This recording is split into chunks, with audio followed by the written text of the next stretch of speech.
All right, everybody, what's going on? This is your boy Jay coming at you live once again. And today we are starting a new series on a very brief yet extremely powerful book, another perennial all timer. Um, and the book is As a Man Thinketh by James Allen. As a Man Thinketh. And what about As a Man Thinketh? So, it's been a very profound realization for a very long period of time for me personally to realize that everything that I think, my thoughts are the origination point of everything that happens in my life. The good, the bad, the ugly, the pretty, the beautiful, the not so beautiful, whatever it is that is happening in my life, my circumstances, my relationships, my my finances, my family life, whatever it is, it is all a manifestation of my thoughts.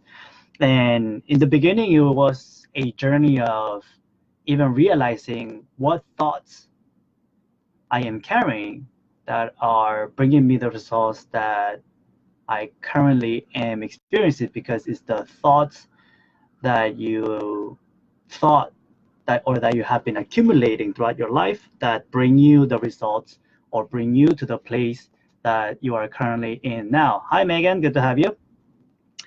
And in the just even in the foreword, James Allen starts with they themselves are makers of themselves. Your boy Jay, what's going on? Your boy Meg, your girl Megan. They themselves are markers of them. They themselves are makers of themselves. Like, whoa, just that one sentence is like, hey, like you really need to like get your act together. So chapter one is actually thought and character. And what about thought and character? So I'll share with you my highlights, and then I will share my insights as I go, as I usually do. So as a man thinketh in his heart, so is he. A man is literally what he thinks, his character being the complete sum of, of all his thoughts. Check this out. As the plant springs from and could not be without the seed, so every act of man springs from the seed of thought and could not have appeared without them. And he goes on to explain that even what you think is spontaneous action actually springs from a thought that's been embedded inside of you. And those spontaneous or those thoughtless actions and behaviors are all part of like a cumulative pattern that's already set in your mind. And he goes on to share a poem. I don't know whose poem it is not quoted. He says, thought in the mind hath made us what we are. By thought was wrought and built. If a man's mind hath evil thoughts, pain comes on him as comes the will the ox behind. If one endure impurity and thought, joy follows him as his own shadow sure. Mind blowing. Depending on your thoughts, you're gonna you're gonna feel the pain of being the wheel, right, and having the ox behind you, or depending, or if you, and on the other hand, if your thoughts are pure, you're gonna have joy follow you just as surely as your shadow follows you. How important thought is then, and what have we gotten accustomed to thinking? What is our habitual pattern of thought? It's crazy, right? He goes on to say, man is made or unmade by himself. In the armory of thought, he forges the weapons by which he destroys himself. He also fashions the tools with which he builds for himself heavenly mansions of joy and strength and peace. Between these two extremes are all the grades of character, and man is their maker and master. So you are the maker and the master of your heavenly mansion or your hell. And that happens through your thoughts.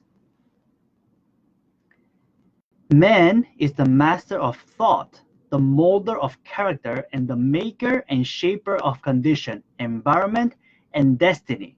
As a being of power, intelligence, and love, and the lord of his own thoughts, man holds the key to every situation. Hey, Monica. Hey, Lane. Good to have you all. Right? Check this out. As a being of power, intelligence, and love, and the lord of his own thoughts, man holds the key to every situation. Ultimately, that being which he may make himself what he wills. So you are making yourself what you will through your thoughts every single moment. Man is always the master. And, I'm going to skip a little bit. And if you are to become the wise master, what you do is directing his energies with intelligence and fashioning his thoughts to fruitful issues. Such is the conscious master. And man can only thus become by discovering within himself the laws of thought, which discovery is totally a matter of application, self-analysis, and experience. And there's a big blob at the end that I'm not going to quote the whole thing, but I think it's so crucial that I'm going to do my best to paraphrase and share. But basically, he says, only by really mining and working hard do you find gold and diamonds, right? So first, what you have to do is search your own soul, search your own depth of your mind and your soul. And by doing so, you're going to start to uncover how you have been making yourself who you currently are today. And who you currently are today, it's a result of all your past experiences that have gotten accumulated in your thinking, right? But as you discover what makes you who you are today, what you can do now is realize that you have the power to control your future, because thought is cause, and according to your thoughts, so are you. So once you